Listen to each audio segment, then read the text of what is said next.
So we are understanding ignorance to wisdom, purity of the mind, hammering the delusion. I started with hammering the delusion. So we should understand clearly that level of how the delusion takes over our life. You wake up in the morning and anxious and upset and stressed. Delusion has taken over you.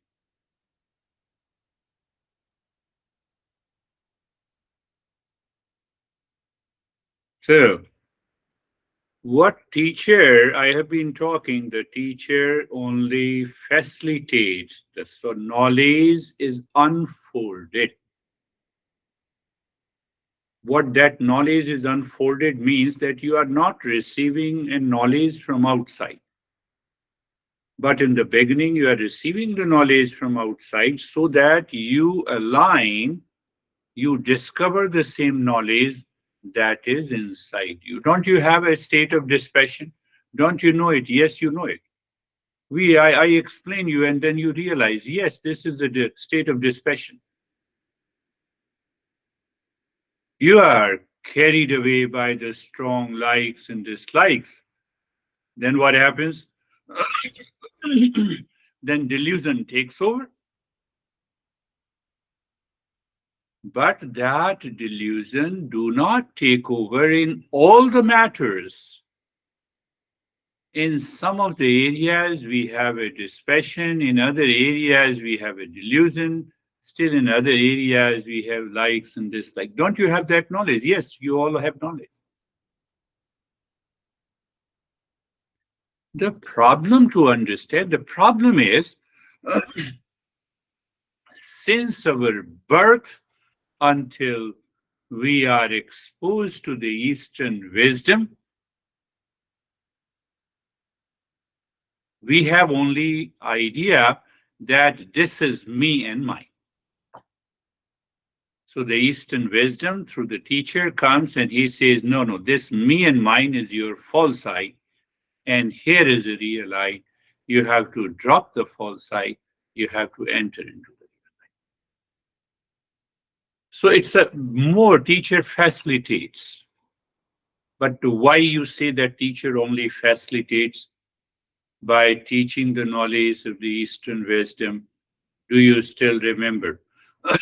And do you contemplate on this principle again and again? What is that principle? So, just for sake of understanding, consider that I'm your teacher.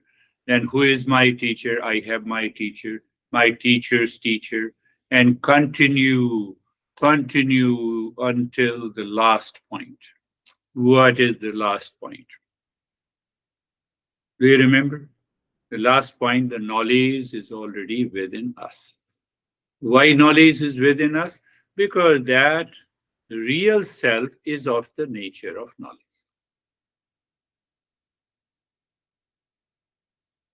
Every day, if you contemplate, that knowledge has to be revealed from within. Every day, you become a seeker. That does not happen in physics, chemistry, mathematics, and accounting and economics. You have to receive that knowledge from outside. So that is why we say that the teacher only facilitates this knowledge. Facilitates this knowledge. So once you have understood this, now remember the four categories. The samsara is suffering.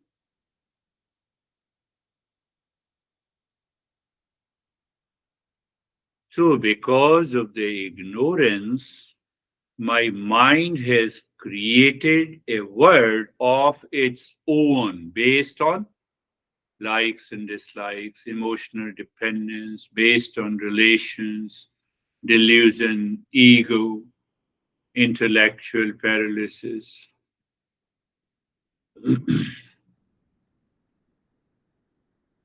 Don't leave me. What will happen to me if you leave me? Nothing is going to happen. You have created your own world of suffering. Nothing has happened to any of you. but a feeling that what will happen to me.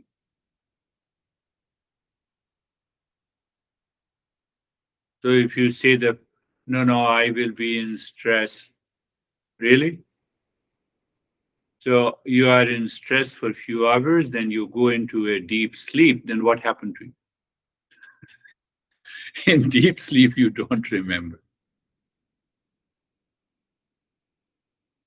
This is the samsara I have to maintain my awareness.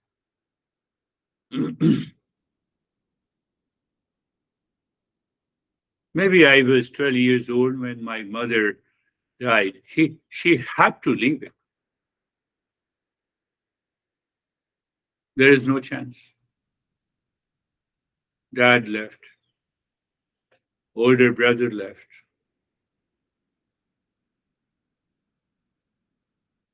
So when the older brother left, long back in 89, oh no, 92 and 93, the old ladies came to my house and they said that now you are the oldest in the family, means you are in a line.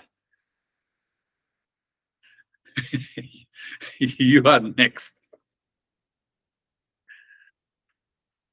You are next.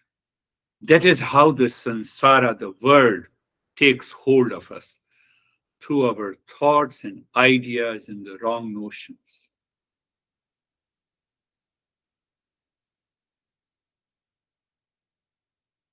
This is the part of the delusion. So if you do not contemplate and reflect daily in the beginning, for a couple of weeks and the months, once you check that you wake up in the morning, you have no anxiety, you have no duality, you have no conflict. The life is going to be beautiful. But how it will happen? You have to take the remedial steps, and that is what the satsang is. So, teacher, knowledge, and the seeker, they combine together is known as the satsang. So, you see the principle if you literally translate satsang. I told you that satsang means the company of the truth. Company of the truth. The seeker also has to maintain its awareness whether the teacher is talking about the truth or not. Then you are a spiritual seeker. You should be ready to challenge. You should be ready to ask the question.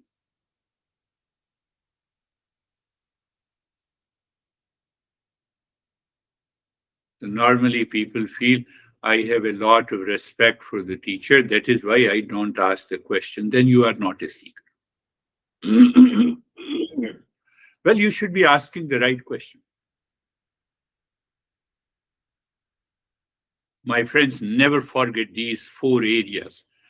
First, anytime, anywhere, in any location, in any relationship, you have to check all those seven factors, how the mind creates the world of its own, and that becomes the cause of the suffering. Then you have to act. Satsang means those 5 or 6 remedial steps. I have to drop, I have to check what are the false notion and false assumption in my relationship with you, in my relationship with my son, my money, yeah, my prestige.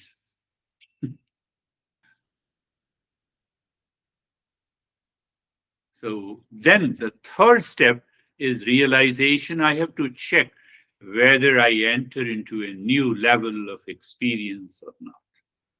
What is that new level of experience?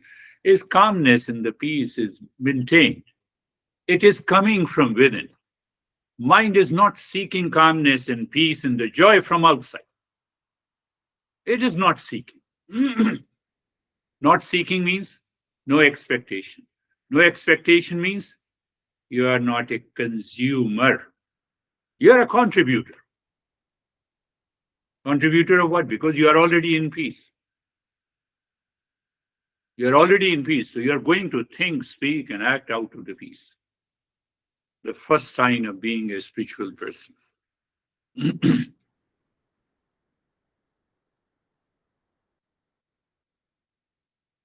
And as we continue the journey, We need to remember the 4R: remind, recognize, remember. Now, the master, equanimity by treading the path, is the next word. I gave the title, equanimity. So I have to recheck whether I'm able to maintain the state of equanimity. Equanimity, a mind remains before the action, during the action, and after the action. Before thinking, after thinking, during the talk, and after. Equanimity. So the master explains this equanimity in a very interesting way. He says, Shatru mitre putre bandhau ma kuru yatnam vigraha sandhau.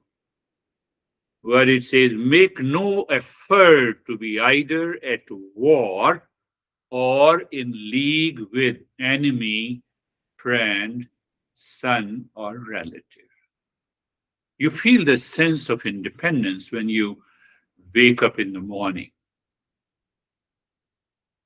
It is a state of effortlessness.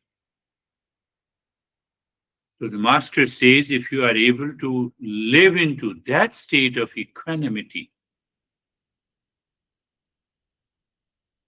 in relations, in trying times, you have money, you have no money, you have physical illnesses, or you are physically healthy, you are with your friend or relative, the mind remains in that state of equipoise and equanimity. We'll understand in detail. So what happens? That real self reveals.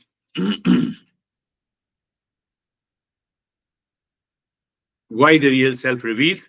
Because the mind is able to maintain the equanimity towards everything of the world. Previously, it was maintaining the 7 factors of the world. Now remember, compare it. So as long as the mind is engaged in the first 7 factors, then the world I have created is suffering. Now the mind is able to maintain that state of equanimity. So it means the mind achieves the state of equanimity when we have an awakening.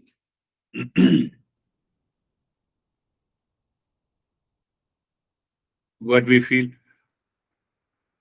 You go to the people who can read your mind, and then you say that he is a great spiritual guy.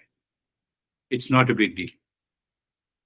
I can give you certain mantras, you do it, practices for 6 months, you can start reading the mind of others. You will be more frustrated. Why you'll be more frustrated? You will read the mind of your dear friend who has been thinking so bad about you. Who is thinking bad about you. So what will happen to you? It has nothing to do with being a spiritual person. And then you will say sorry 100 times to another guy whom your mind painted a picture that he is a great enemy and who has been thinking very good about you.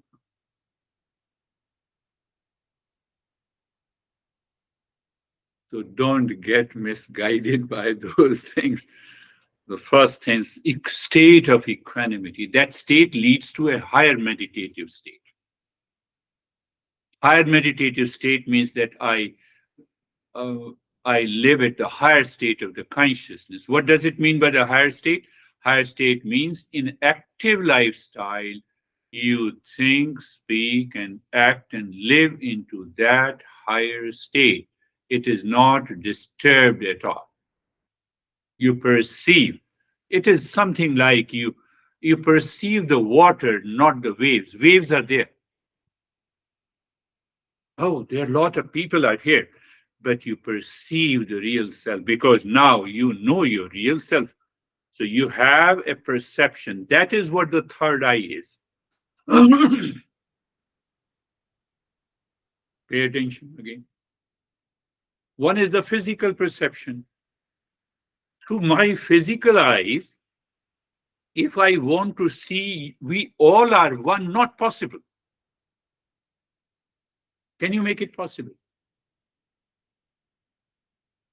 The lower level of perception is through my sense organ, through my physical elements. It's a physical perception. Now the mind lives in the state of equanimity, it lives into the state of dispassion. So you have a mental perception in the state of equanimity. And that is your lively experience.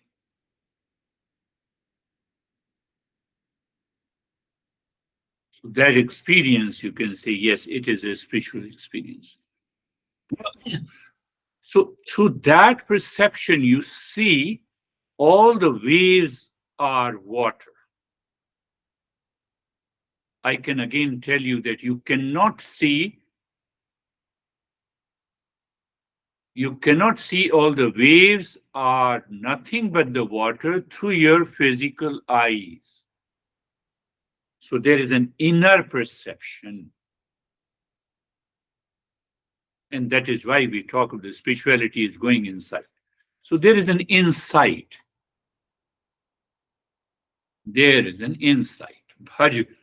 So Shatru Mitre, let us go a little deeper into this verse.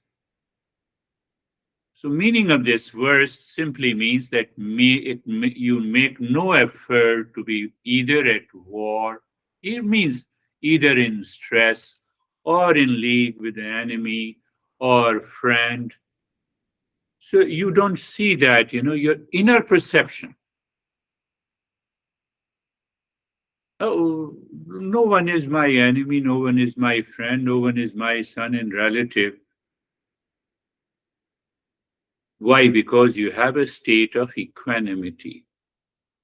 One should not, what it means, one should not get excessively attached or repelled by the worldly relations. You maintain the equanimity. Last year, I was in one's home. She claims that she is my student, but she has a rationalized mind. She is always ready to challenge. She does not have a reasoning mind. The rationalized mind causes a lot of problems. What is that rationalized mind? It does not see the cause and effect relationship. So she started talking about that. You taught me one day that you you have to go beyond the likes and dislikes. I said yes. And then intentionally I said, I like coffee. Can you prepare a coffee for me? Oh, you see, I caught you. You are teaching us that you have to go beyond the likes and dislikes, and you like coffee.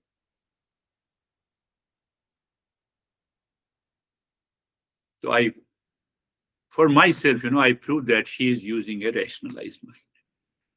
So it's better to understand it. So it means it becomes very impossible to live every day. You like a particular dress and you cannot say it. So is the awakening a suppression? That is why we have to listen and learn. If like and dislike becomes an attachment, aversion, obsession, we have to get rid of it. Otherwise, you like coffee and resources are available. Have it. You don't have that coffee, even if you like it, you are not obsessed with it. Let me have a tea. You're casual. You maintain that state of equanimity. Did you understand that? So I explained to her, but she was not ready to understand. Rationalize it. Look at those forms. It means the moment you have a strong likes and dislikes, it results into an attachment and detachment. It results into an emotional dependence.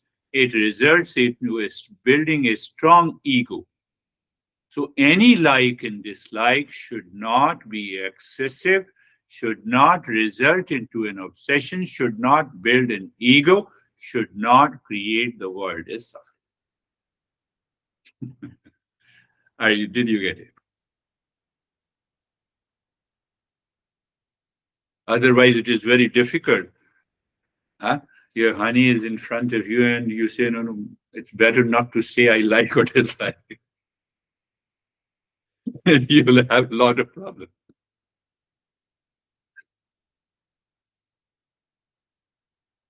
So behind the like and dislike, there is a state of equanimity.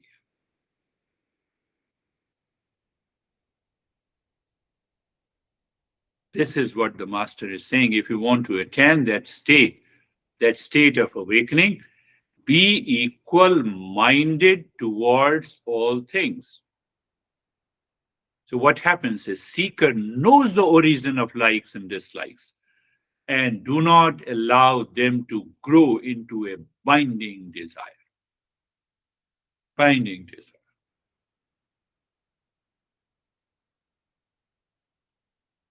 Don't you like this car? I said, that's why I'm with you.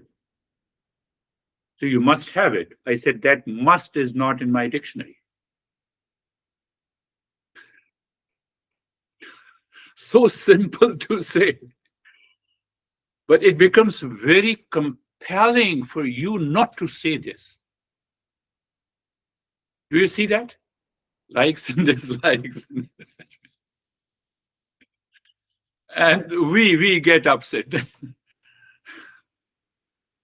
Equanimity, a state of equanimity, liberates one from the misery causing attachment and aversion. Now I think I made everything clear.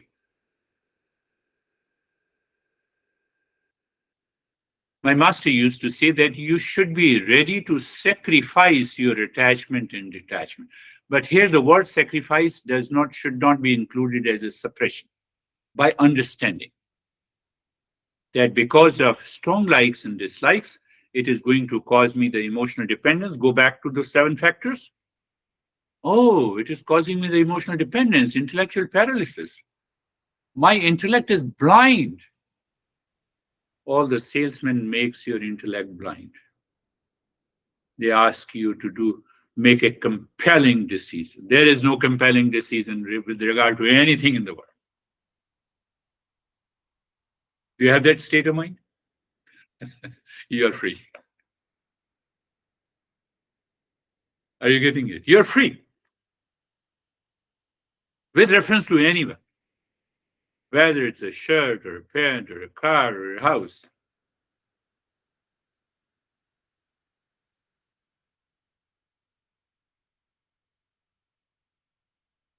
Or your wife may or husband may be making a compelling decision. Don't you love me?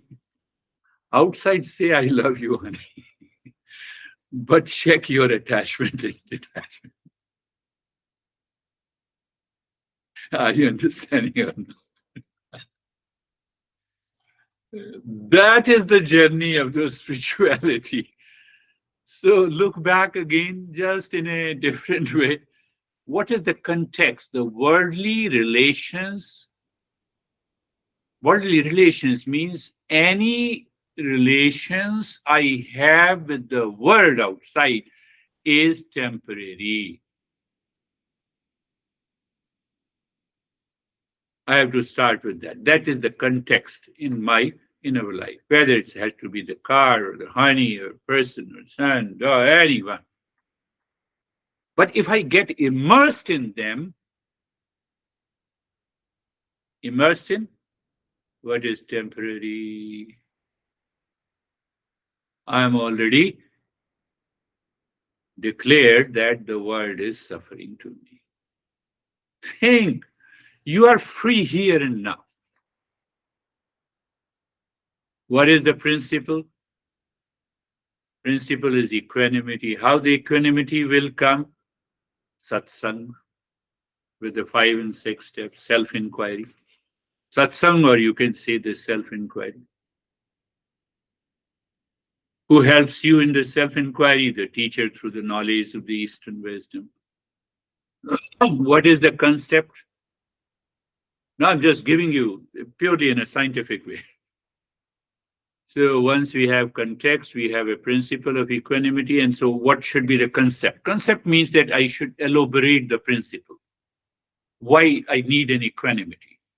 Overcoming the ego created illusion. That is the concept.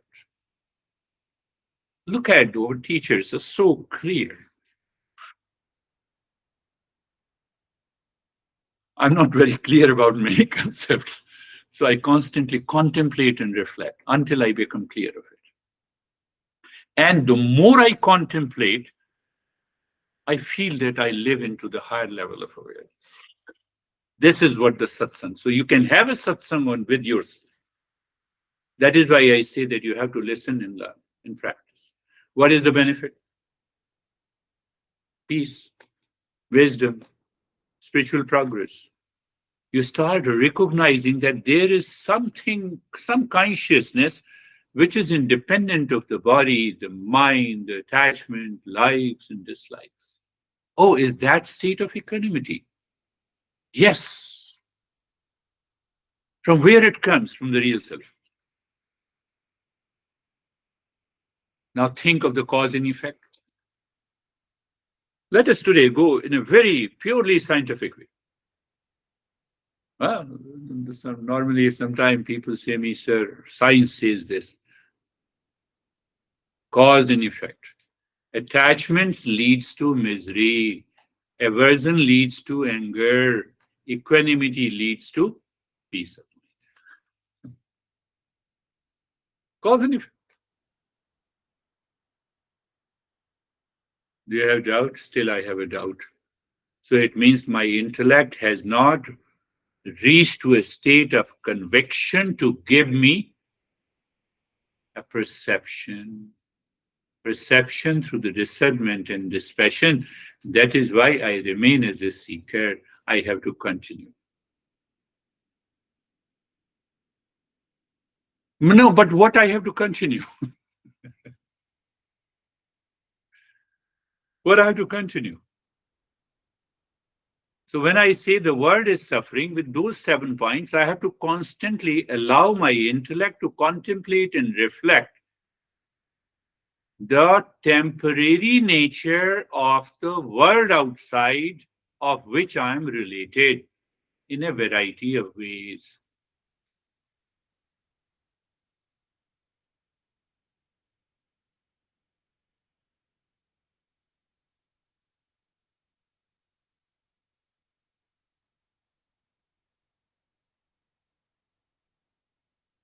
With some objects, I have a clinging. With some objects, I have a strong like. With some objects, I have some aversion.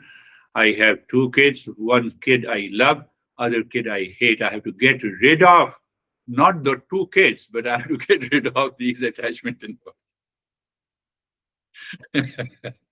are you getting it? Normally, we make a wrong decision. We make a wrong decision.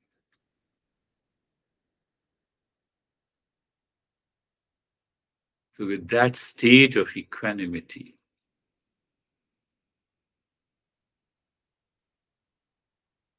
you awaken to the presence which you will realize it is separate from your mind, separate from the likes and dislikes, separate from your ego, separate from the body. First time you have a taste of that spiritual consciousness.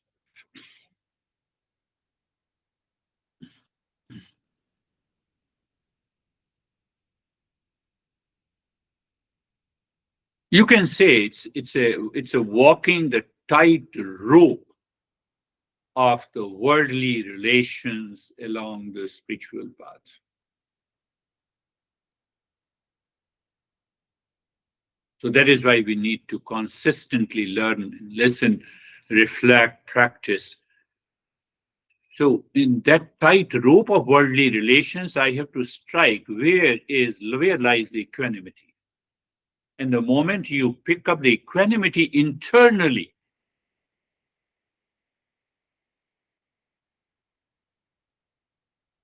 you have touched the spiritual consciousness.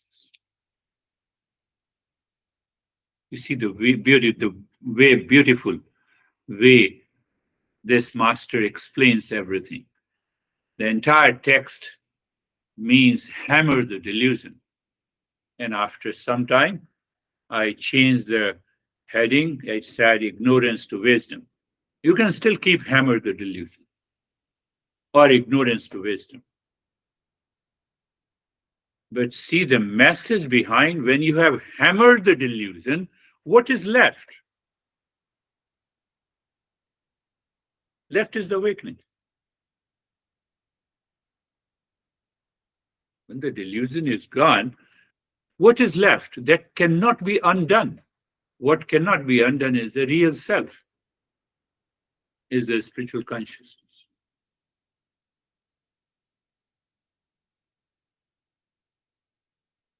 Close your eyes, please. Eyes are closed. Place aware of the surrounding. You see, you can play with the ego. Ego says, yes, I'm aware of the surrounding just outside the body. So that ego already claimed that I am the body.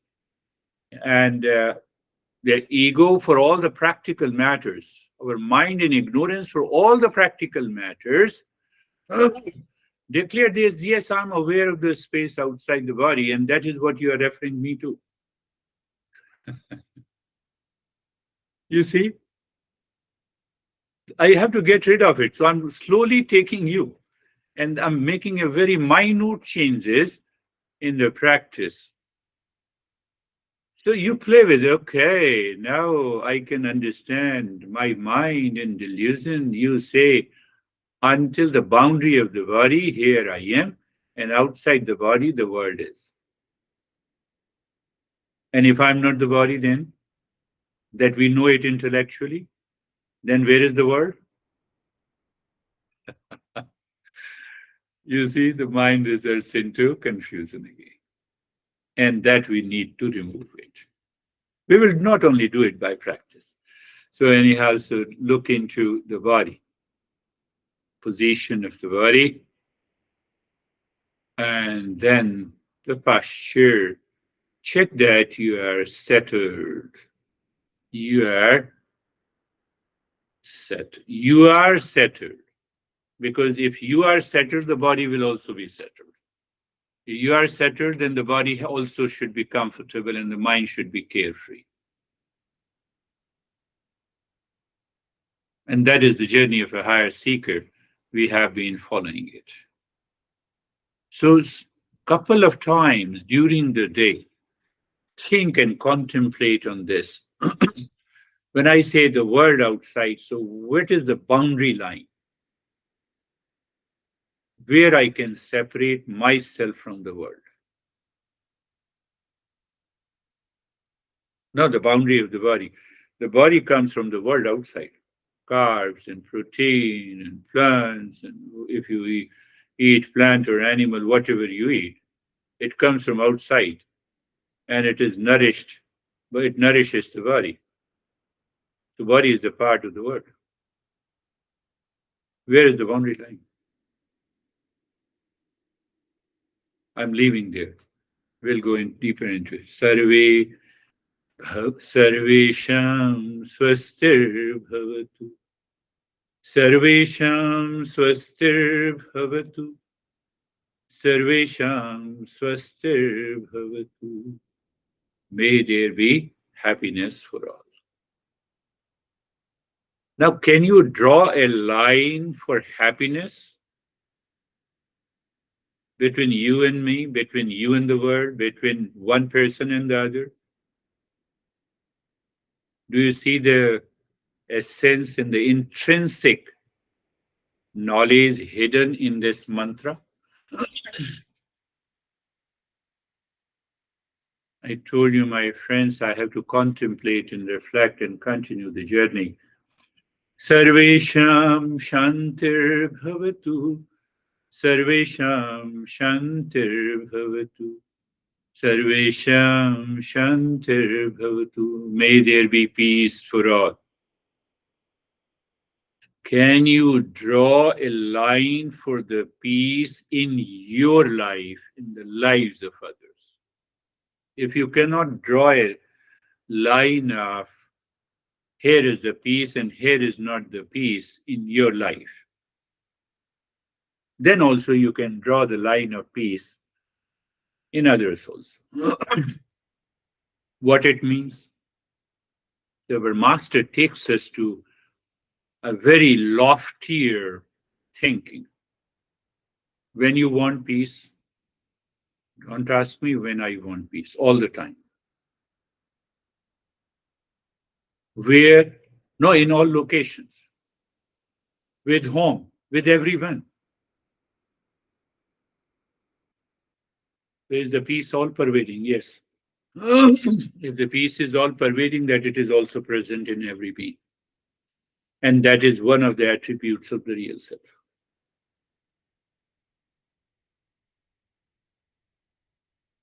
Sarvesham Puranam Bhavatu. Sarvesham Puranam Bhavatu. Sarvesham Puranam Bhavatu. Sarvesham Puranam Bhavatu. May there be completeness in all.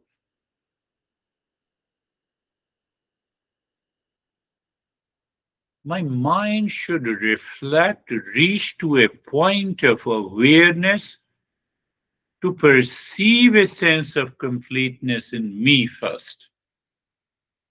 And the moment you see the sense of completeness in you, the division, duality stops, drops. And that takes little time. Sarvesham Mangalam Bhavatu. Sarvesham Mangalam Bhavatu. Sarvesham Mangalam Bhavatu. May there be auspiciousness for all. So I have told you, I think last year, with this mantra, when the mind is immersed in happiness, in peace, in completeness, just imagine what is left. Every moment is auspicious, is full of blessing. That is why the first three factors are explained before entering into auspiciousness. Auspiciousness is present all the time. I enter into auspiciousness. Don't say that I create an auspicious moment. That is only for a beginner, non-seeker.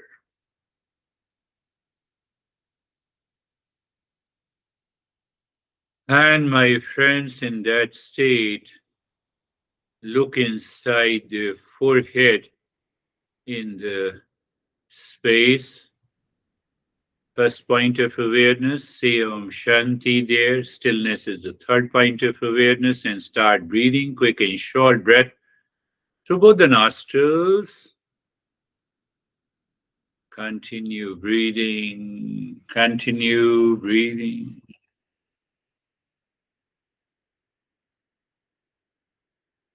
Quick and short breath. You are still doing Om Shanti. You are maintaining the status quo of the body, means stillness in the body is still there, and continue to be aware of the space, and that is going to take you deeper. We'll continue with the breathing practices until I will change the previous steps to enter instantly, naturally deeper. Check, is the body moving or are you keeping the body still? It demands a level of endurance. No movement of the body.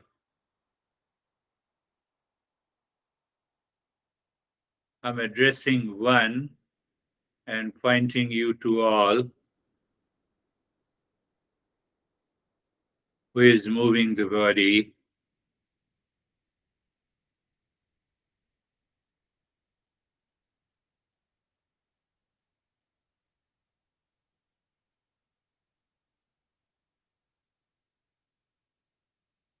Sometimes we are not at all aware we are moving the body and we continue the practice. Sometimes we are not aware whether we are doing Om Shanti or not. So make yourself fully aware you're doing it.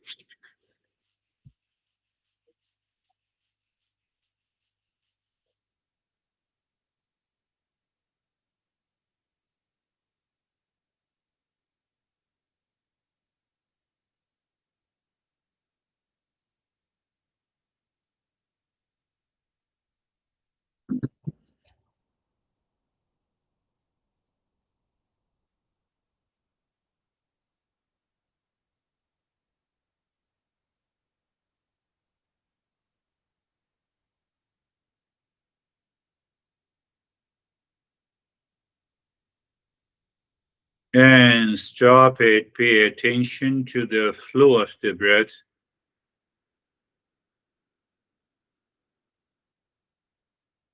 Experience the changes, acknowledge and accept it.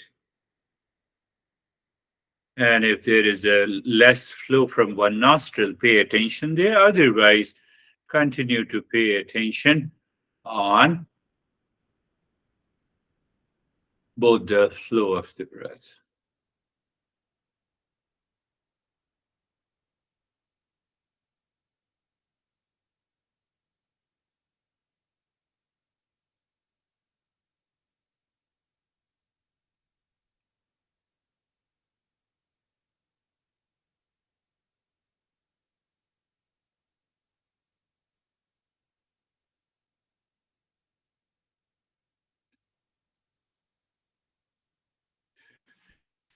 Now, looking deep inside the forehead again, you see awareness of the space, dropping Om Shanti there.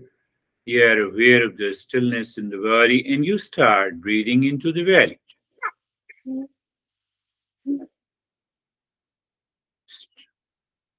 Check again, my friend. One of our friend is moving the body.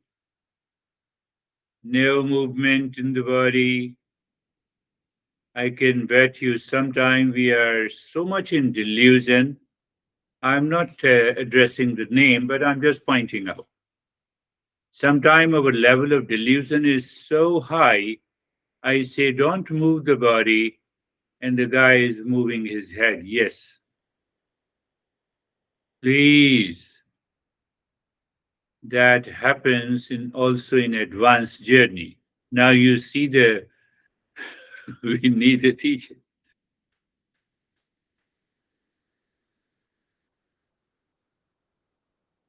Continue belly breathing. Pay attention. Again, movement. No movement, please.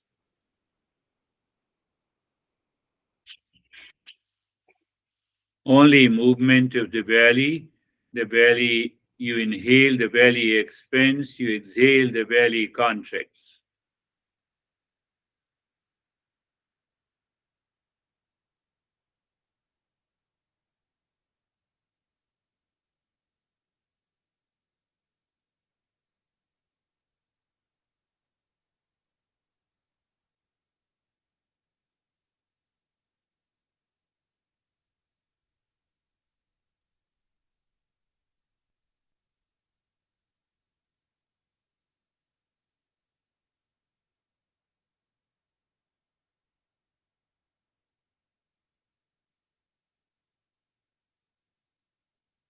Continue.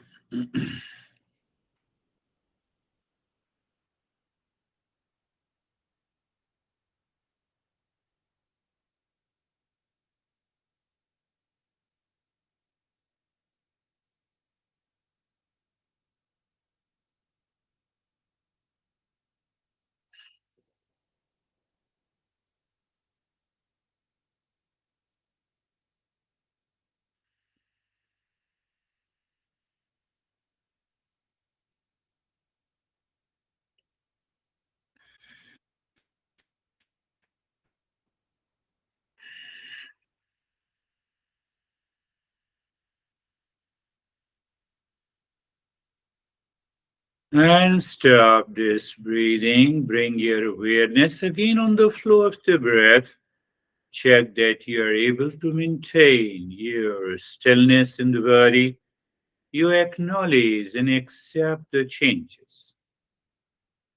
Today we have a lighter note on these three types of the breathing so that you should not forget. The third breathing is very important.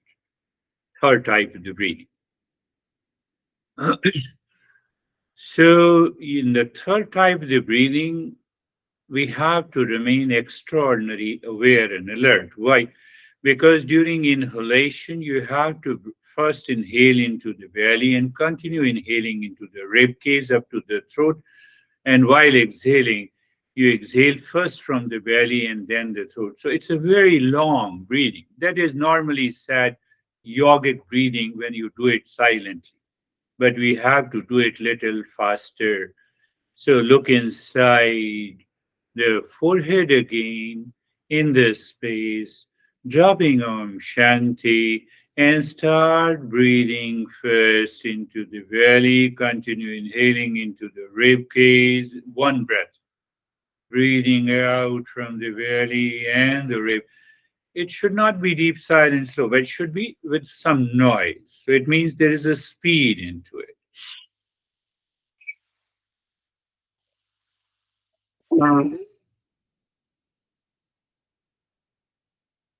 Long, deep, hissing breaths.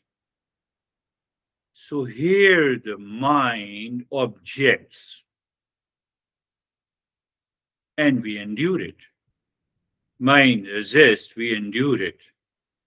Let us see.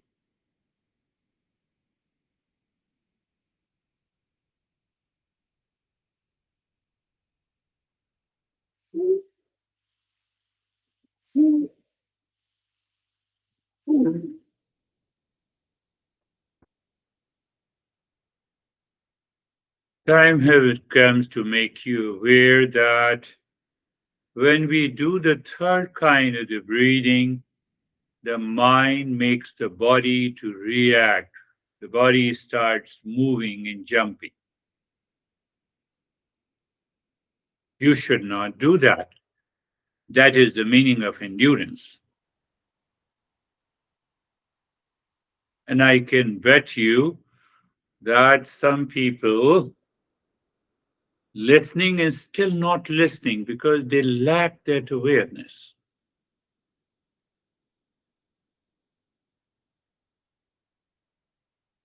and alertness of what they are doing.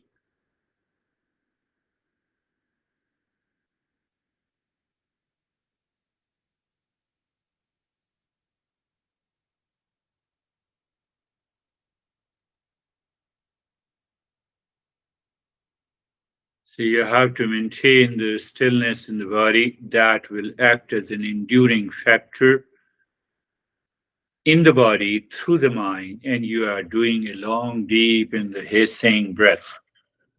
We'll pay more attention now to the third type, the breathing.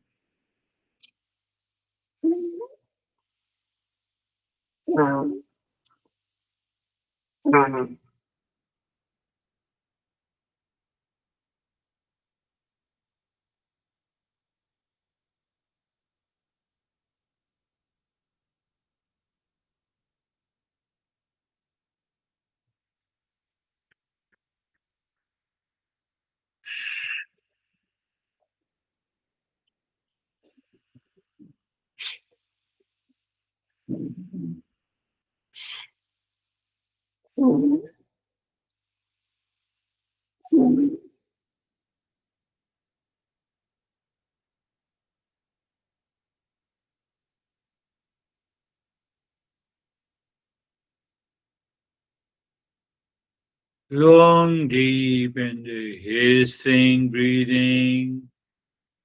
Om Shanti continues. Stillness in the body continues.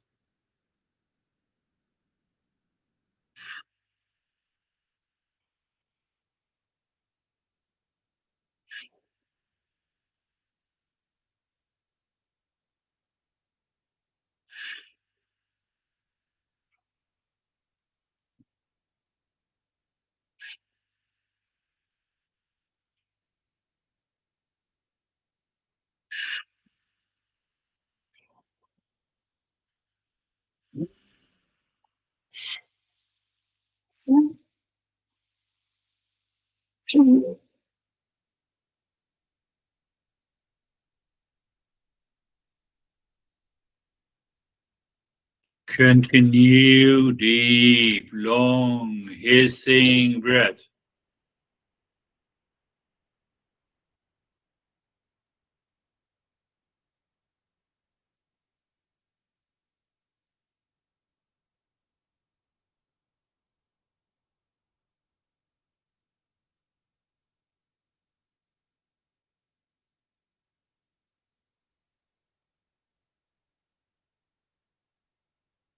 And now stop it. Pay attention to the flow of the breath. Pay attention to the flow of the breath.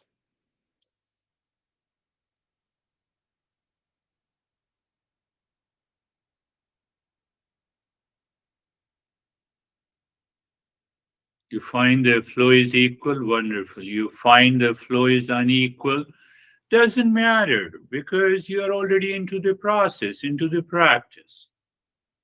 So you need not to worry about it. It will happen on its own. You cannot do it by will. It happens when the mind changes inside.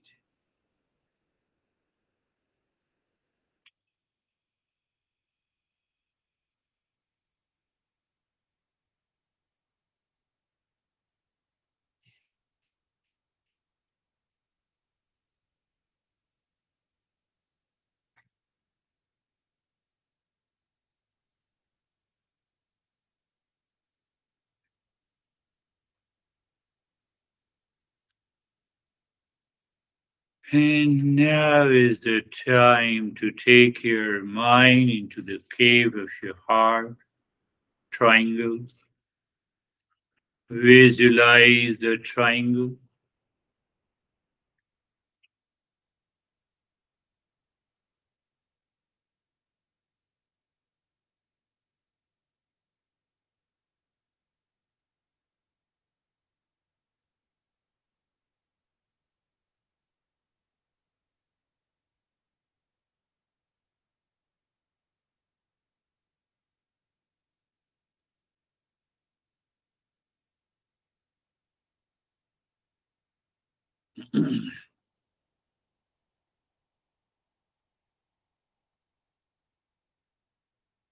Om Shanti, you know it.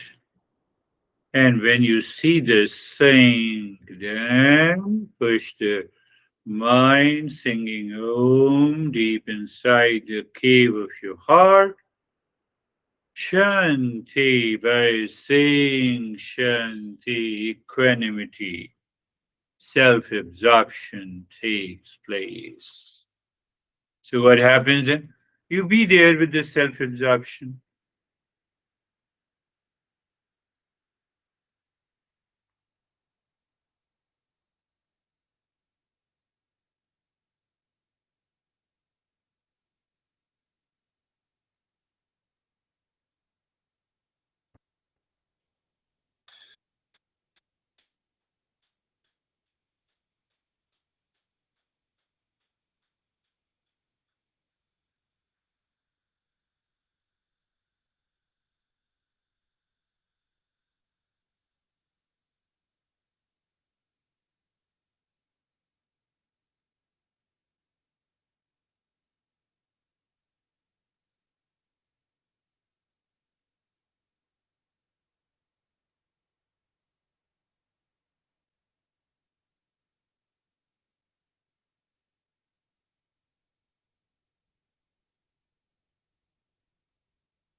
Mm. Well, if your mind returns distracted, you can go back to the same triangle casually and naturally and gently.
Mm.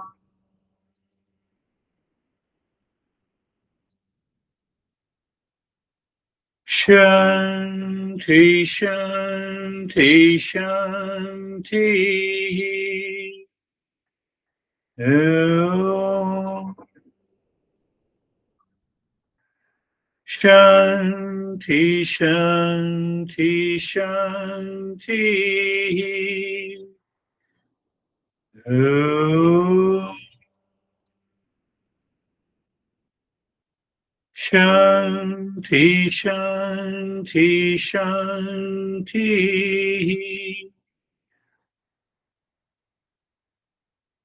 Bring your awareness on the right hand, your awareness on the left hand. Lift your both the palms, place it on your eyes. Open the eyes inside the palms. Know your experiences. Bring the hands down. We'll share our experiences. How are you, Stephen? Good, sir. Thank you very much. Um, I I'm in absolute peace, calm, quiet, um, completely absorbed into the meditation. Um, the flow of the breath was even from the moment it started, straight to right now. So thank you. Beautiful. That is really good. How are you, David and Jerry? Very good. It was a very, very good deep experience. The start of the meditation, you talked about this line of where consciousness stops, and I immediately thought there's not a line, there's a space. And so I just focused on this space between consciousness and everything else, and it just got bigger and bigger and bigger. And by the end, when we were in the deep heart center, it was just blank, bright lights. So it was Beautiful. very deep. Yeah, it's also kind of totally self absorption. So, this week you think of where is the boundary line between where you end so the world starts. You cannot find it. But we live in delusion. My house created a boundary. My body created boundary. My ego created a boundary. I'm more beautiful than you. I've created a boundary. I can give you millions of examples. No, I'm not as smart as you. Still, I have created a boundary.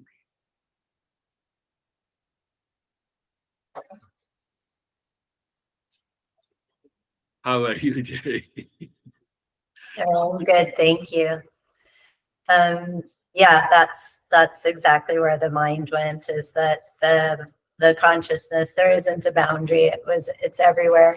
And it's kind of like, well, I thought it was interesting when you talked about the two children, because they are so different, like we are in our likes and our preferences, and obviously we have them, but in consciousness, which we all are, we don't see that, and we don't care about that. We don't care about the different likes and preferences in each other, because we know that none of that matters. None of that matters. And so the love is the same. Even love has to be the same. totally different likes and preferences. So. And if it is not same, then it is guided, dictated by the likes and dislikes and preferences and the biased opinion. And their mind is caught, and we create our own world. And then we suffer. Make it sure that we are responsible for our suffering and none else. Beautiful. Jerry, how are you, Brandy? Good morning. I'm good. Thank you. Same as everybody else you shared out so far. Thanks for sharing. Just vast consciousness and the realization that the self-absorption is not sometimes the self we think, the body and the ego and the mind, but the real self, the bigger picture. Yeah. So understand, just imagine, even I would say imagine the state of equanimity is maintained since you wake up in the morning until you retire. You know what is going to happen? You don't see, oh, where is this ego? I cannot find it. It's an antidote. So this is what the master is pointing out in this verse. How are you, Dennis? Thank you. I was contemplating over the equanimity while you were explaining it, and here is how I explain it to myself. The mind will like and dislike. It is natural for the mind. It is mind's nature. We recognize this fact. We express these likes and dislikes in the world, but we don't allow it to disturb the mind. We don't create the dependency on it. We don't allow the mind to depend on it. And how we do it? We do it by constantly remembering that if the mind follows likes and dislikes, it will not lead the mind to happiness. I love it. I love it, Dennis. And what I love is the first phrase, how I should teach my mind. So use that phrase, oh, mind, let me teach you. Don't get upset. So when you are teaching the mind, it means you are making the mind objective, not subjective. I can bet you, even you start thinking, the mind, let me teach you. It will make a tremendous difference. Beautiful. How are you, Christina? Thank you. During the practice, I experienced just that vast spatial awareness, and something about the word aversion really sparked something more for me in terms of the boundaries, and really helpful to see the attachment I have to some aversions, particularly with my children. Yeah, that was really helpful. Yeah, attachment and aversion if we have more than one child. then there is always an attachment and aversion. So you just work in your mind. Don't start working on your kids. That will be more problematic.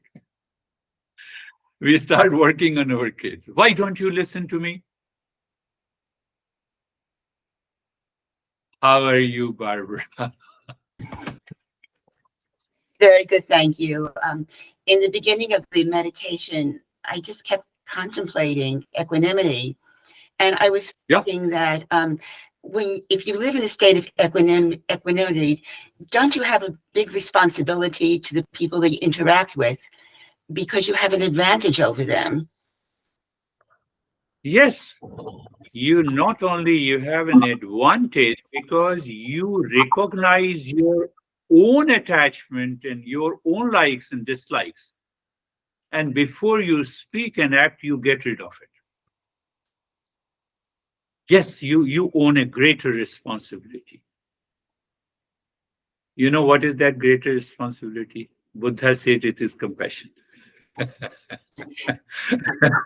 This is what Buddha says. I will link, what you already have read and understood.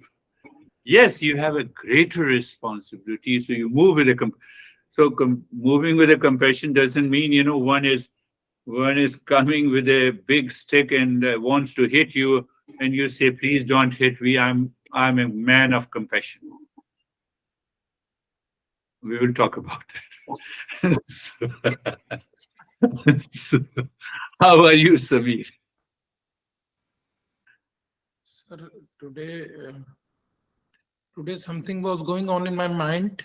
Some issue was there, but meditation overpowered all the thoughts, Good. feeling, and I was in peace after the meditation, sir.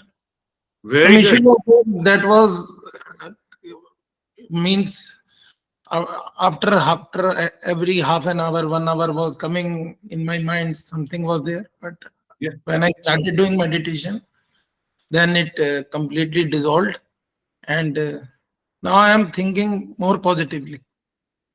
Beautiful. Beautiful. So he is narrating there might have been some events where the thoughts are being repeated. So the any time in your life, any day, when there is a repetitive thinking or when the thoughts are being repeated in your head or in your mind about some event or relations, make sure it has started the journey of likes and dislikes, attachment and detachment, emotional dependence, ego, intellectual balance. Become more alert. Check it, contemplate and reflect, and get rid of it. So, yes, what he did is very good. Thank you. How are you, Ashok, sir? Where are you? Sir मैं थोड़ी सी तबीयत ठीक नहीं थी तो इसलिए मैं Ah, attend नहीं कर पाया था but uh-huh. Today I am feeling better तो Today you are feeling better. Yeah. Okay it's okay sir Yeah.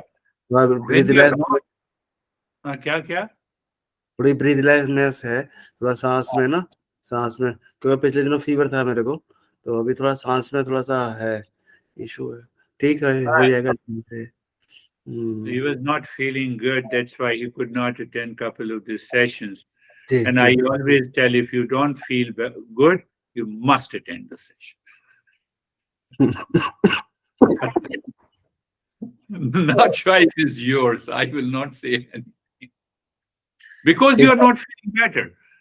And the session will make you feel better. ठीक बात है sir He is saying that this is also right. This is only right. You are only right, sir. So, how are you? I will tell you my story, but I will first disconnect, stop the recording, then I'll tell you something. How are you, Sangeeta? Sir जो likes और dislikes हैं sir बहुत subtle level पे होती हैं, मतलब छोटी छोटी चीजों में ही मैं और मेरा बहुत आता है, तो अवेयरनेस भी आ जाती है सर साथ में कि यहाँ पर अलर्ट होना है. Yes, that too is good. What she is saying that these likes and dislikes in the mind lives at a very subtler level. Sometimes the mind cannot notice it. But by the consistent and the regular practice, will help us to live into that state of awareness. So let us say namaste. I will stop the recording, then I'll tell you one interesting fact, Ashok. Not to everyone. So, perhaps you might have noticed you did not